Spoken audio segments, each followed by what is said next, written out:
70 ఏళ్ళు 77 ఏళ్ళు ఉంటాయి. అతి కష్టం మీద దుర్గేష్ గారిని పక్కకు పంపించి రాజమండ్రిలో సీట్ సంపాదించుకున్న ఇప్పటికి కూడా పూర్తి స్థాయి ప్రాధాన్యత లేని చౌదరి గారు, గోరట్ల బుచ్చయ్య చౌదరి గారు మాట్లాడుతూ ఎంత పెద్ద మనిషి ఏం మాట్లాడుతూ ఉన్నాడు ఆయన? కనీసం చూశారా? జగన్మోహన్ రెడ్డి గారు ఏం మాట్లాడారో విన్నారా? యుక్తాయుక్త చక్షణ జ్ఞానం లేకుండా నిన్ను చంపేస్తే నిన్ను చంపుతాం, జగన్ గారి తల నరుకుతాం, నరికితే తప్పేంటి? ఏం చెప్పాలనుకుంటున్నారు మీరు? ఆంధ్రప్రదేశ్ రాష్ట్ర రాజకీయాల్ని వీధుల్లో తేల్చుకోవడానికి తయారు చేస్తూ ఉన్నారా మీరు? ప్రజాస్వామ్యాన్ని కాలరాసి మీకు భయం పుట్టుకొస్తూ ఉంది. జగన్మోహన్ రెడ్డి గారి పేరు విన్నా అది నిరంతరం తలుచుకుంటూ ఉంటారు. ఒక సినిమా ఫ్లెక్సీ అంశాన్ని మీ కార్యకర్త, మీకు సంబంధించిన వాడు, మీ మెంబరు, మీ వాడు, మీ పార్టీలో ఉన్న ఫ్యామిలీ దాన్ని తెచ్చి అక్కడ పెడితే దాన్ని అదునుగా ఆసరాగా తీసుకొని మీరు ఇంత కాన్స్పిరసీ వార్తల్ని, కాన్స్పిరసీని స్ప్రెడ్ చేస్తూ ఉన్నారే. మేము అడగకూడదా మిమ్మల్ని ఈ విధంగా? అనుమానం మొదలైంది అందరికీ కూడా. జగన్మోహన్ రెడ్డి గారి పర్యటనలకి రక్షణ ఉండదు.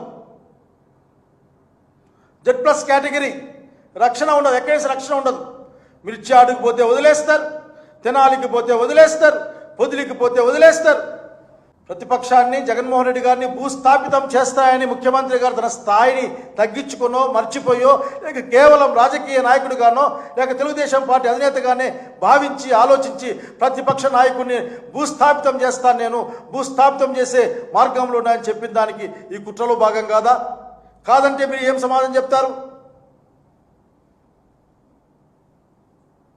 భాష గురించి మాట్లాడతారా? మీ వీడియోలు పంపిస్తాం, మీకు చూసుకోండి. వాళ్ళ అమ్మ మొగుడనో, వాళ్ళ నాయనమ్మ మొగుడనో రకరకాలుగా మాట్లాడారు మీరు. ఇంకా పెద్ద పెద్ద భాష వాడారు మీరు. అట్లాగే ఇప్పుడు సకల శాఖ మంత్రిగా ఎదుగుతున్నా ఒక పెద్ద మనిషి కడ్రాయలతో పరిగెత్తిస్తామని చెప్పలేదా? ఇంకొక ఆయన దేవునికి మొక్కోండి మీరు, అధికారులు మేము వస్తే మీ సంగతి దీనికి పెద్ద డైలాగు. మీరు వినలేదా? బహుశా విని సంతోషపడి ఉంటారు మీరు. అట్లాగే ప్రశ్నిస్తా వచ్చిన పెద్ద మనిషి కూడా ఎన్ని మాట్లాడారు? వైసీపీ కార్యకర్తల్ని, నాయకులను ఉద్దేశించి ఎంత భాష వాడారు? ఊగిపోయారే. మరి మీరు భాష గురించి మాట్లాడితే ఎట్లా? ఈ ధైర్యం లేక మీరు డైవర్షన్ పాలిటిక్స్ని,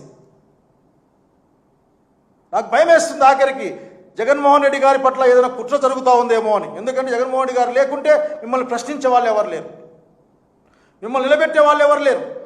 జగన్మోహన్ రెడ్డి గారి పట్ల మీరు ఏదైనా ఒక కాన్స్పిరసీతో కూడిన ఒక ఆలోచన మీ దగ్గర ఉందేమో అని భయం వేస్తూ ఉంది. ప్రజల్ని కోరుకుంటా ఉన్నవిని గమనించాలా. ఎక్కడ పోయినా పోలీసుల్ని ఇవ్వరు, ఎక్కడ పోయినా ఎవరు వచ్చి మాట్లాడరు. కార్యకర్తలే కాపాడుకొని ముందుకు పోతూ ఉంటారు. తెలీదా?